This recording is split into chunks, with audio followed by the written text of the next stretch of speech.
Welcome to NinjaCast, a photography podcast powered by Studio Ninja, the world's highest rated business management app, built specifically for photographers.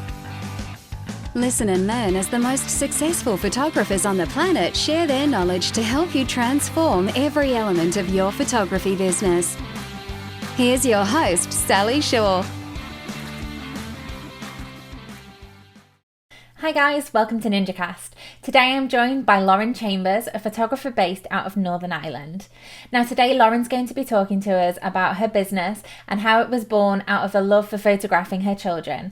Lauren is also really passionate about mental health and redefining the meaning of success, so I'm really excited to get this one going. Let's get started. Hi Lauren, thanks so much for joining us. How are you? I'm good, how are you? Yeah, really well, thank you. I'm super excited to have you on the show today. Oh, thank you for having me on. I'm so delighted you asked. It's such an honour to be on here. Bless you. It's a pleasure. A pleasure is all ours, absolutely. So obviously we know each other very well, but for our listeners out there who may not know you, can you give a little bit of a backstory and introduction to yourself and tell them where you're from?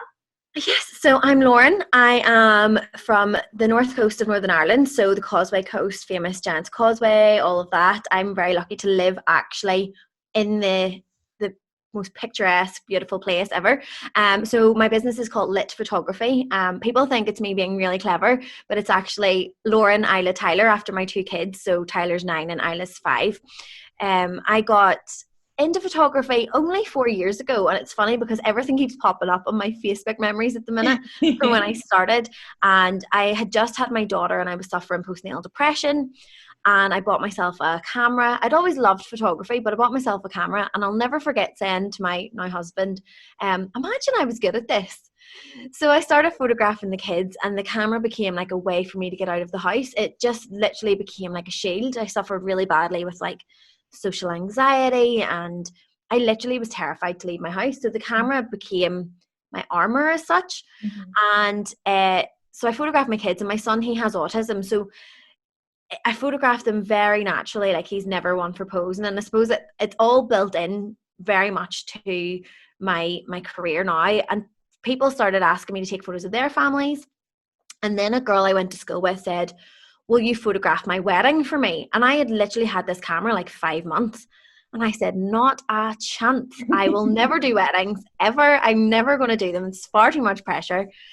So a few months went by and she came back and she was like, Lauren, will you please do my wedding? And I said, no. And so she went on and on. And so I said, look, I'll come round to your house. So I went round to her house and I took her a slideshow of like amazing photographers, and I said, this is what you should be having, this is who you should be having, invest your money in. And I showed her my work at the time, which was just families, and she went, no, we still want you. So that was my first wedding, and I kind of snowballed from that. So that was 3 years ago.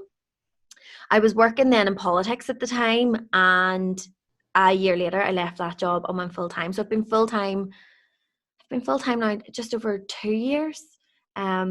And it's been a whirlwind of a career so far. But yeah, I love it. I absolutely love it. And the last year, obviously, with everything has been challenging. And because I was so newly full-time, like I fall through every crack in the grant system, haven't received any financial support in terms of self-employment or because I work from home or anything like that. So it was very much a case of like, we got to make this work. Let's see how we go here. But for somehow or other, I've actually managed to grow my business and grow to a point where I brought on a member of staff. I now have Emma, who works with me, who's my sister-in-law. She works full-time with me. And yeah, we've got a very busy year ahead once we get back to all this. Oh, bless you. That's most definitely a whirlwind, 100%. Yeah. Like it's mad to me how much has happened in a really short space of time. And I think people are always like, right, there must be some magic trick, like how has she done this is crazy. But no, just a lot of hard work. But I'm reading a book at the minute, Awaken the Giant Within. Great book, really recommend it.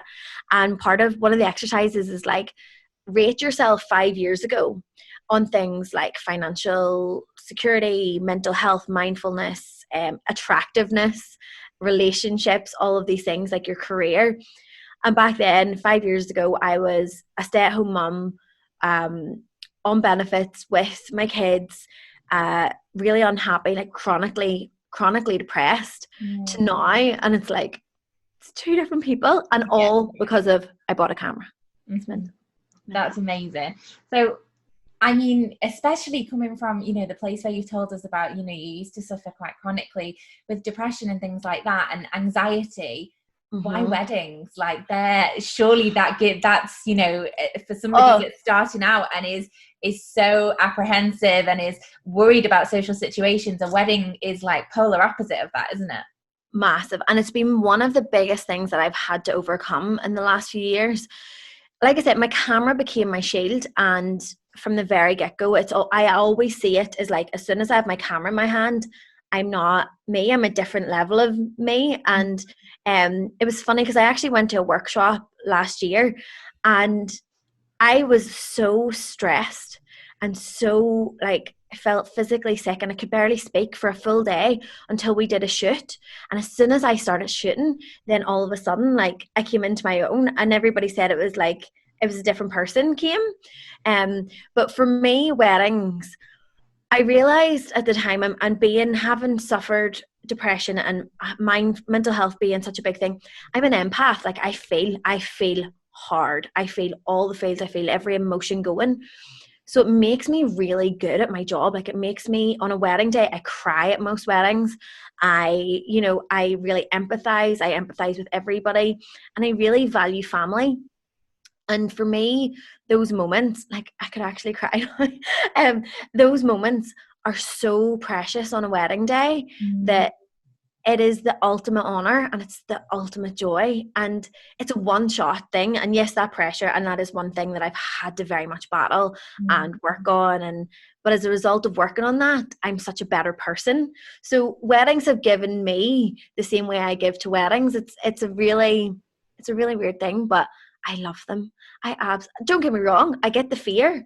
And the first year, 2 years especially, the fear was desperate. I would be like, really nervous. But I always believe you feel the fear and you do it anyway. And it does pay off. Do you know, it's especially in doing what we do as photographers, I think that if you don't have the fear, then it doesn't push you to succeed. And it's like, jumping from a full-time 9 to 5 into full-time wedding photographer or any type of photographer, if you don't have that fear to make it work, i.e. you have no other income, you don't have the pressure to make it work. And I think that a lot of the time is what helps you succeed, isn't it? Massively. I mean, the last year alone, especially for me, like, I couldn't have imagined sitting here now with, number one, the volume of weddings that I have on my books, and number two, having a full-time member of staff. But I literally was like forced into a place where I either stopped or I grew to a point that needed that. It was like I had no other options. And I really do believe that when you reach that point and it's absolutely terrifying, that's when you jump. Like, that is the point when you're most scared that you go. And I always believe it's never led me wrong yet, touch wood. But I remember reading the book Start With Why, and that was what triggered me into leaving my job. I was like, what am I doing? What I want to do? I want to make a difference in people's lives. And I was doing that in my other job, but I wanted to work for myself. I wanted to work my career around my family. Not always as easy as I thought it would be. But yeah, I think you need to just lean into the fear. It's always been my thing. Like, even when anything I've done in my career, I never fully think things out in terms of business. I come up with an idea and maybe get like the premise of it, and then I just launch it. I never actually have fully anything concretely planned until after I've launched, genuinely, because I'm like, no, if I have too long to think about this, I'll not do it. So I just go for it. I love that. That's an amazing way to be. I love it. So for kind of photographers out there, I mean, you've said yourself already that, your style very much inherits right back to, you taking pictures of your own children and how natural it needed to be. So for photographers out there that are looking to really harness that natural, authentic feel in wedding images, what advice would you give to them? I think the biggest thing for me is experience. So it's the experience we offer our clients, and that spills into so many different areas. Like stop it, not thinking about other photographers, not thinking about Instagram, not shooting for anybody else other than your client, and giving them that experience. And that experience starts right back from the moment they inquire. You're building that trust, you're building that relationship. You know, it's why I love Studio Ninja and I rave about it, because I have my app on my phone. I do check my emails probably more than a lot of people would say that I should, but I believe that if someone inquires with me, I want to be responding within an hour if I can. You know, obviously it's not always possible, but as soon as I see that email, straight onto the app, I'm sending my response. I'm personalizing the first couple of paragraphs to them, and I'm responding. And instantly they know I care enough about their wedding. So to get natural images, it starts that far back in advance. It starts with timely email responses. It starts with being present on social media and letting them build that relationship with you. But then when it comes to lifting your camera, I always say, well, I shoot with the Sony, so my camera's never really up to my eye, because I feel like I'm in a video game with a Sony camera. When it's in my eye, I can't do it. So that does definitely help. But I'm always talking to my client. I'm never getting them to stand too long. Everything's movement. There's very little stiffness or awkward moments. As you can probably tell, I like to chat. And yeah, even in terms of getting the sort of that relationship built. So even when I'm putting stuff on social media, I'm chatting about myself. So 9 times out of 10, by the time a client gets to me, we have something in common, whether it's Grey's Anatomy, our love for Harry and Meghan Markle, you know, all of those things. And so even if I ask them to pose per se or position them, they know I'm not going to do it to make them look like an idiot. So it all just boils down to trust and experience and making it fun. And on a wedding day especially, I just feel wedding days isn't enough time. There's not enough time for a couple.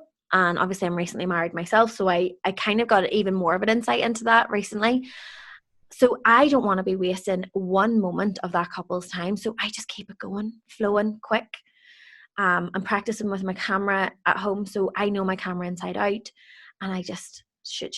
I overshoot as well, to be honest. Like yeah, I'd rather be looking at it than looking for it. It's like I overshoot and I overdeliver, because I don't choose which of those moments is most important. I let my couple choose which is most important.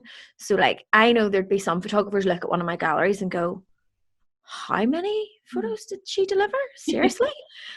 And none of them are perfect. I openly say I'm not the best photographer. I'm not super technical. I won't go for that one epic shot. But that took me a long time to get to this point. Very much to get to that point of trusting that that's what my clients want. Yeah. So yeah, definitely. So tying that in with kind of you have a very distinct style, which obviously is what attracts your clients to you. So how would you kind of recommend that people can really hone that style and discover what their style is?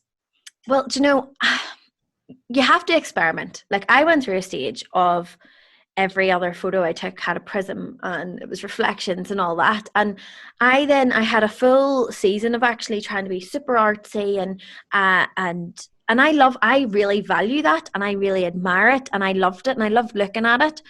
But then I did an exercise which the amazing Nadia Melly had in one of her courses, and she recommends you take 50 photos and you do it very instantly. So I printed out 50 photos that I loved and 50 photos that I didn't quite like. And I went through them all and with like little post-its, and I wrote what I liked about the photos I liked and I wrote what I didn't like about the photos I didn't. Long story short, all the photos I loved were not the ones that probably had the most likes on Instagram or anything else.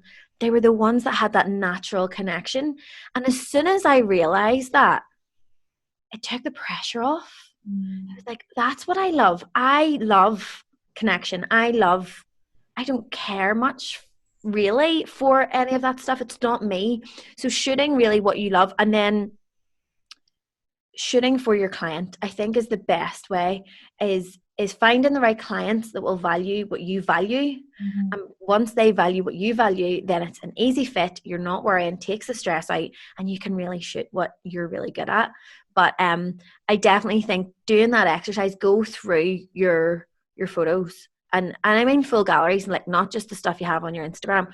Go through your photos, and I do that though still on my Instagram, and have those 3 words in my head. My 3 words are relatable, honest, emotive. And if those 3 words aren't, or at least 2 out of 3 of them don't come to my head the second I look at a photo, it gets archived on my Instagram. And I'm not saying I don't deliver some of those or I don't do some of those other ones, but it definitely doesn't make it onto any public thing. Yeah. So then I'm attracting people that like the same stuff I do. Yeah, definitely. So you very much believe in an ideal client then, and so how do you attract that kind of person that is your good fit? Yeah, so I very much believe in the concept of ideal client, but not in the way that I was ever taught it. So I think in marketing and in typical marketing, there's very much an ethos that you target by, you know, what clothes they wear, how much they earn, and Instagram ads and Facebook ads would very much lend itself to that. I don't, and I rethought my ideal client by what they value. So my ideal client will value family. They value love. They value cheesy moments. They value very much caring. They want to help others. Don't get me wrong, they're very much like me, and not everybody does that, but the fact that they are very much like me makes it much easier for me. So I basically just target people that like the same stuff I do. Again, it really helps build that trust, and it helps build our relationship. A lot of mornings I walk into a house in the morning and the videographer will be like, oh, so how long have you known such and such? Have you been friends with them for years? I went, oh no, just met them. But I know they like I had one client say, you were very much the Christina to my Meredith. And you know, I drop in random little Grey's Anatomy quotes, or I'll drop in little things on my captions, and if I know someone's got those little things, I know we're on to a winner, you know. But it's very much people that value little moments. They don't crave perfection, and I don't go after. I remember at the start of my career, a lot of people would have recommended going after certain venues, you know, and the aesthetics and that sort of thing. I couldn't care less where somebody's getting married. Couldn't. And I don't go after high-end weddings. I never go based on budget. I never go based on anything like that. Purely because I'd rather focus on who are they as people, and are they going to be nice? Because I think all that materialistic thing just completely goes against you as a person, really, doesn't it? From what I'm feeling now, it's, you know, you very much value the little things and the relationships and the moments, whereas, you know, if you were marketing for somebody that was getting married at a big castle and they'd spent at least 30k on their wedding and things like that, it wouldn't feel natural, would it? No. And I did, and do you know, I said here, I did do it in the early days. I very much did, and it led to me wanting to get out of this game very quickly.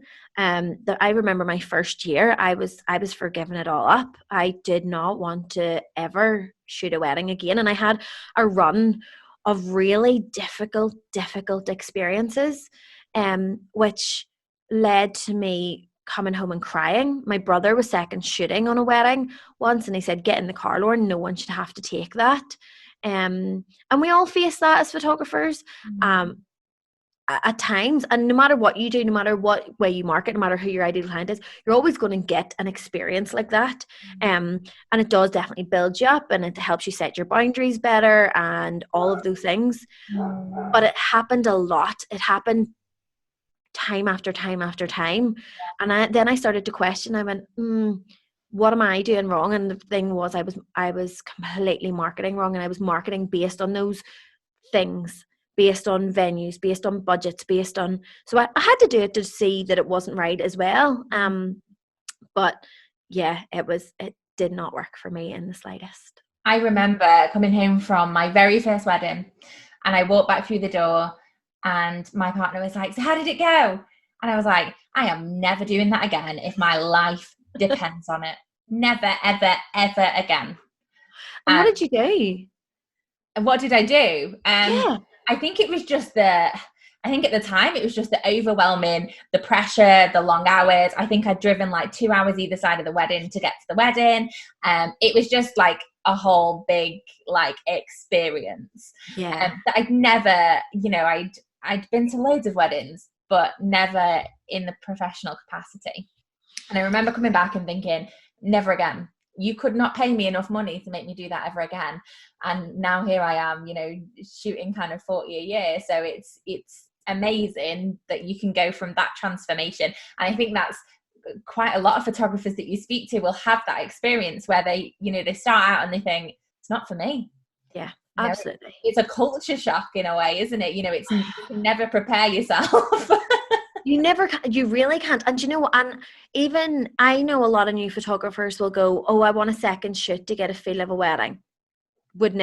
I never did second shoot.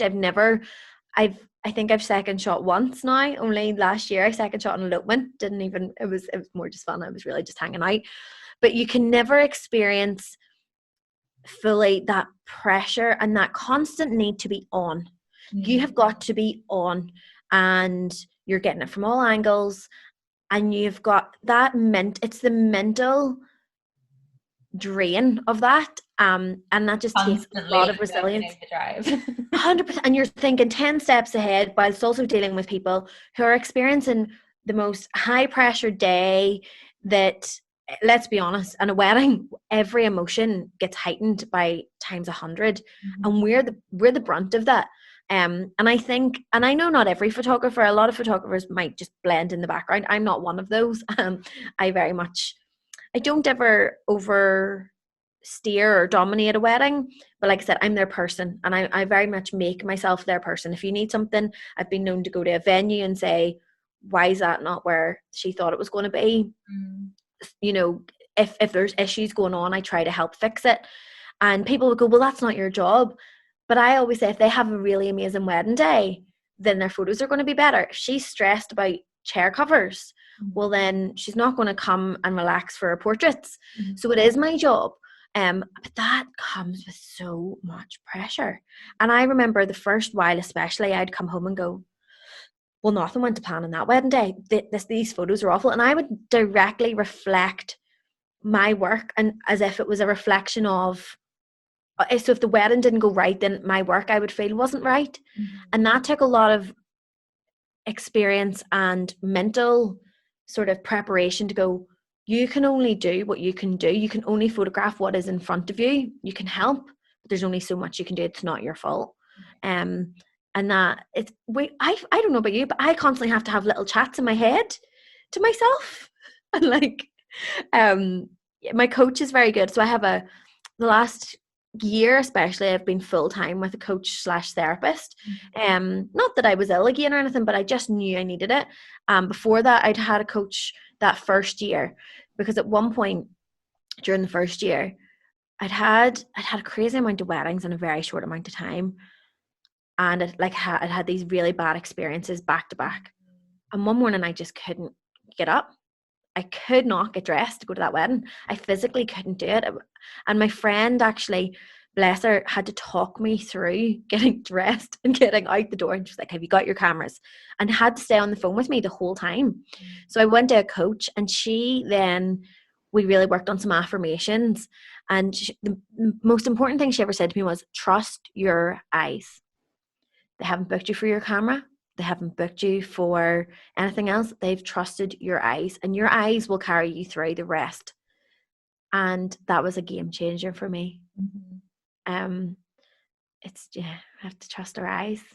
The camera will do the rest. I've not heard that before either. Have you not? There's a lot of things that float around in the industry with photographers that you think, oh yeah, the age old whatever saying. But no, that's a really great one from your coach there to see it's true, isn't it? They book you for what you see and how you portray it. Yeah. They're never booking your camera. They're never booking your edit. They're booking you as a person, and they're trusting you as a person. And so that means you have to trust yourself though. And like, it took a long time for me to trust myself. I still think sometimes, like now I have Emma come on at weddings with me a lot of the time, and gosh, that was a game changer. And I know not everyone's in a position to do that, but like, just even, I remember even my second year, I had a girl come on work experience, and just for her to have someone that I could go, oh my gosh, isn't this awful? How cheeky was your man? And just to kind of like get that out of you so that you're not harboring it in there before you go on to the next bit is so nice. It's so lovely. And it's good when you can have like even a videographer, that if you get on really well with a videographer and you're sitting going, did you see your man there? Did you see what I'm getting in my shot? Did you see that? Had Uncle Bob in the way. And it's lovely. I think that makes a good bit of a difference. Definitely. So is there any part of being a wedding photographer that you don't enjoy? Oh, yes. Absolutely.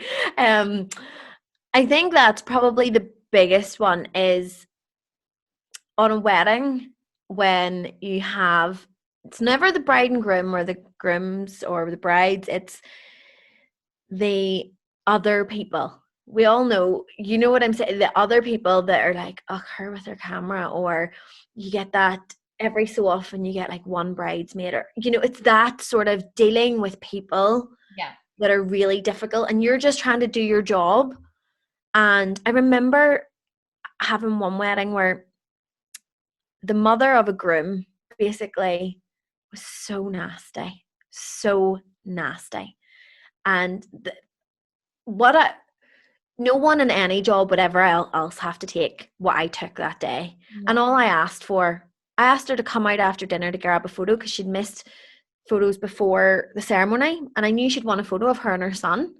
So I asked, and by this point the wine was in, to be fair, and she was just so awful. And I came home that night and I said to my husband, I was like, no one should ever have to take that. And I cried.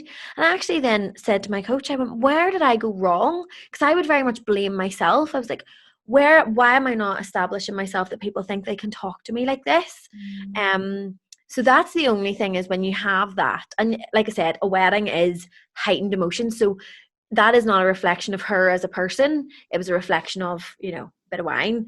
But trying to deal with that and not take it personally, that, and then I suppose sometimes the industry, if I'm being really honest, sometimes I can find the industry really difficult, and I can find it quite challenging to keep my head and my eyes forward and not looking to the side and not comparing, and we all fall into that, I think. Absolutely, 100%. I think it's a human nature thing, that, isn't it? And I think that's in a lot of industries, especially as creatives.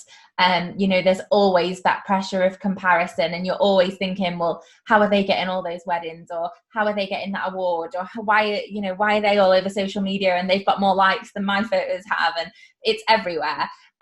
But keeping in your own lane is a big one, isn't it? Most definitely. Absolutely. So the challenges that you've spoken about there, I'm sure our listeners will be like, I hear you, like I get it.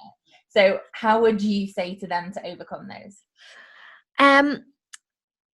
Never take anything personally is the first one.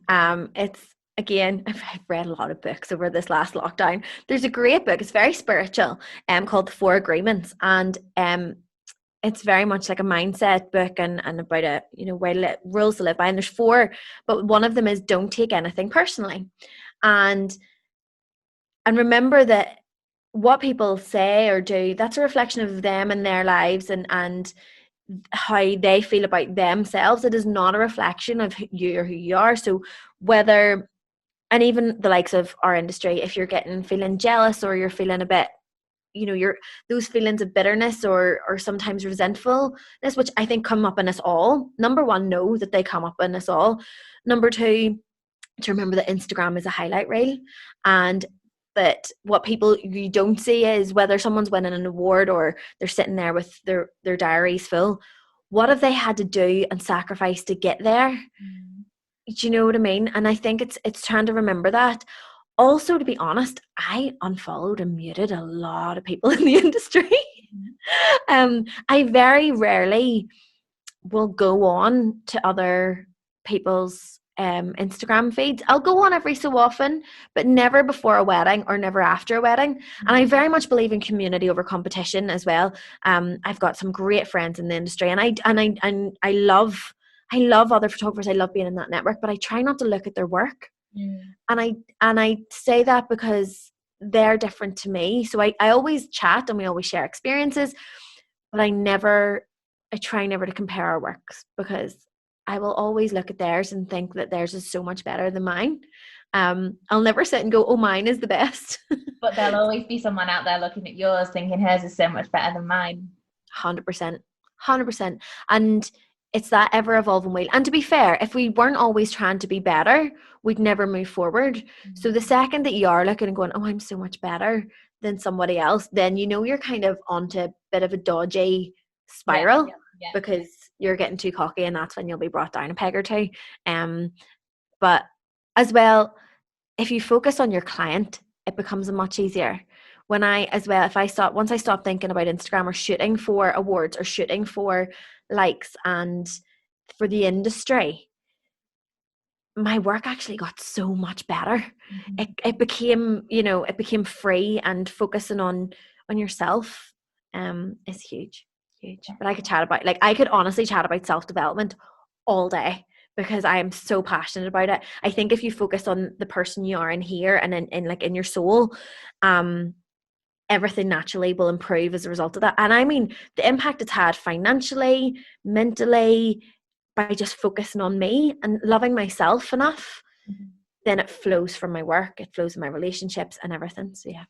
But I could chat all day about that. Quite nicely into the fact that you also mentor other photographers as well, don't you?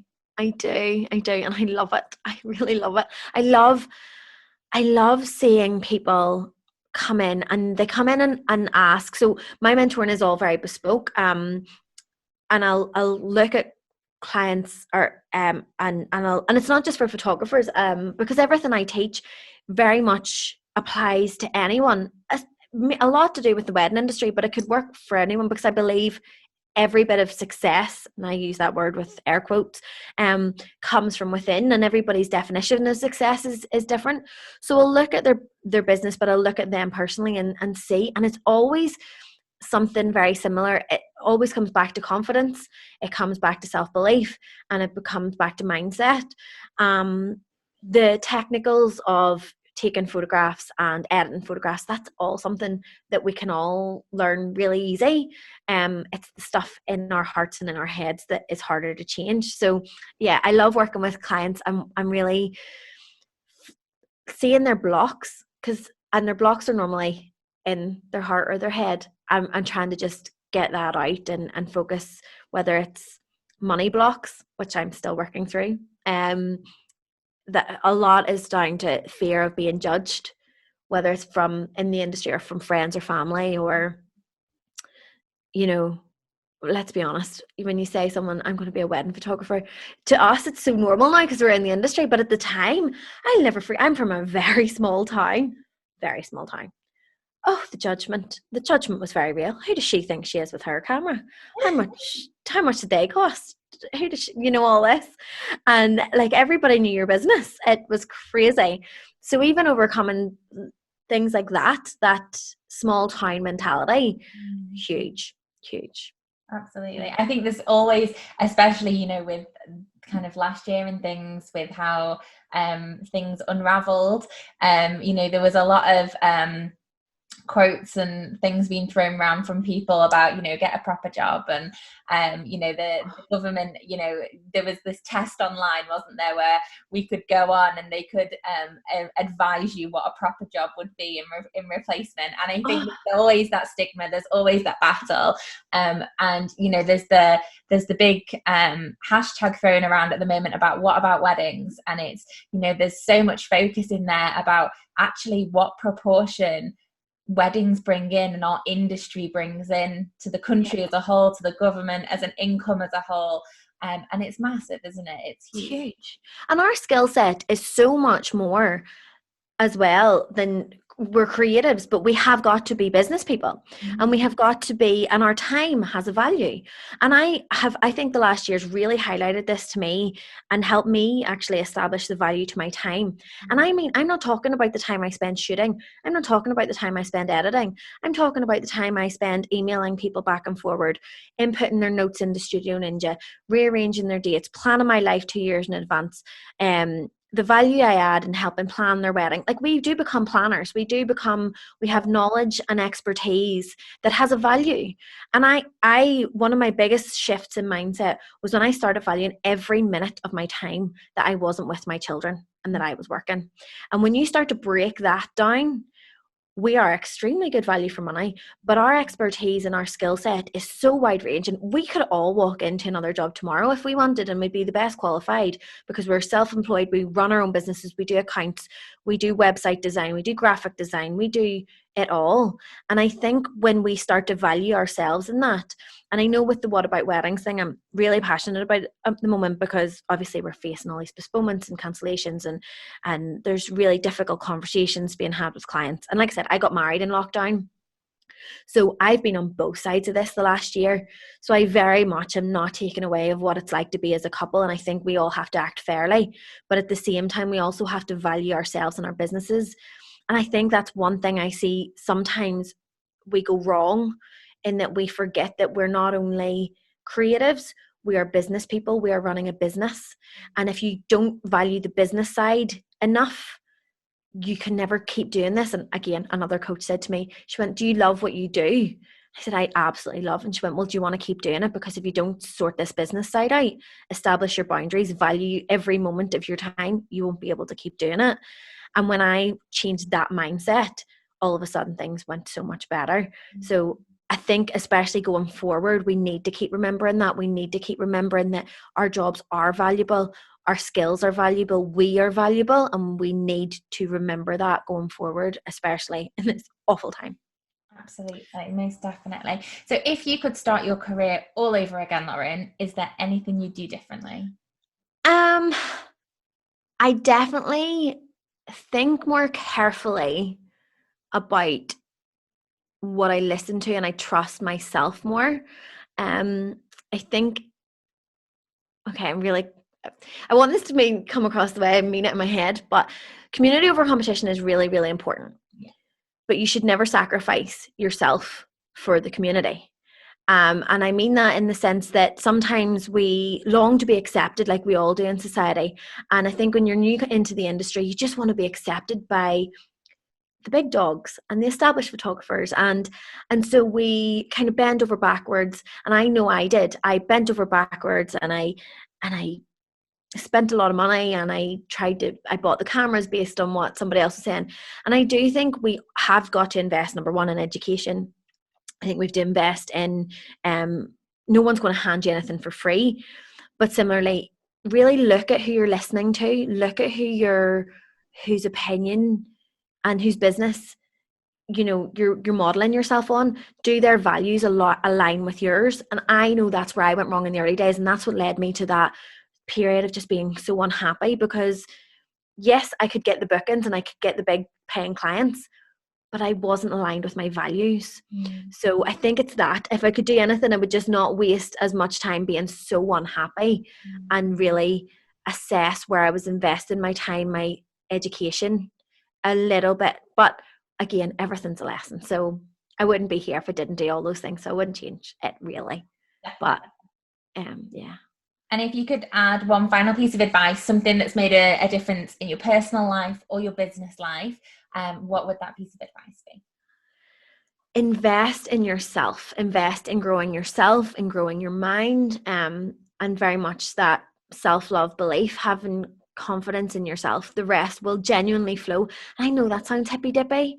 I really do. Like, I'm not sitting here somebody that's, if somebody had probably said that to me, I'd be like, no, but give me the formula that allows you to have that many bookings. Like, tell me what your secret is. I'd have been saying the exact same thing. But honestly, when I invested in not a business coach, like the coach I have now does do business, but a lot of it is down to personal, like, mindset stuff. And I know I've had a history of mental illness. So for me, mental health is very much important, but we are all suffering mental health issues at the moment, and we're all battling it. So investing in your mental and your mind, if your mind is strong and you're strong, your business and everything else, you're only as strong as you are personally. So investing in yourself personally, and whether that's through what you're eating, through what you're reading, and making sure you take that time for self-care, because genuinely it has been a game changer for me.